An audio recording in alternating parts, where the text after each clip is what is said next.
दौरा न्यूजीलैंड के लिए पाकिस्तान क्रिकेट बोर्ड की जानिब से आज टीम का ऐलान किया गया है। वनडे और टी20 खेलने के लिए उन्होंने जाना है। सबसे बड़ा जो शॉकर आया है वो ये है कि जनाब बाबर आजम को ड्रॉप कर दिया गया है। मोहम्मद रिजवान जनाब वो कप्तान है, उनसे टी20 की कप्तानी ले ली गई है।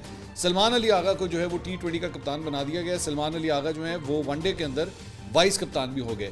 शादाब खान के बारे में पहले ये बात की जा रही थी कि शायद वो टी20 के कप्तान के तौर पे उनको लाया जाएगा, लेकिन उन्हें वाइस कप्तान बनाया। साइम अयूब के बारे में और फ़खर के बारे में जो कहा जा रहा है वो जनाब मेडिकल ग्राउंड्स के ऊपर जो है अभी उनको टीम में शामिल नहीं किया गया। मेडिकल क्लियरेंस जो है उनकी अभी नहीं आई हुई। टी20 स्क्वाड को अगर आप देखें, मैंने आपको बताया मोहम्मद रिजवान को जो है वो कप्तानी से हटा दिया गया। सलमान अली आगा उन्हें कप्तान बनाया गया है। शादाब खान, अब्दुल समद, अबरार अहमद, हारिस रऊफ, हसन नवाज, जहादात खान, खुशदिल शाह, मोहम्मद अब्बास अफरीदी, मोहम्मद अली, मोहम्मद हारिस, मोहम्मद इरफान खान, उमैर बिन यूसुफ, शाहीन शाह अफरीदी, सुफियान मुकिम और उस्मान खान, ये टी20 का स्क्वाड जो है वो बनाया गया। मोहम्मद रिजवान को कप्तानी हटाई गई टी20 की, परफॉर्मेंस खराब हुई है वनडे की, कप्तानी हटा दी गई टी20 की, और टी20 से जो है वो बाबर भी जो है अब गायब हो गए हैं, बाबर आजम भी गायब हो गए हैं। और वो मेरे ख्याल में बाबर को और रिजवान को वहाँ से टी20 से हटाने का मकसद ये, मतलब आपने सिर्फ उनसे कप्तानी ली,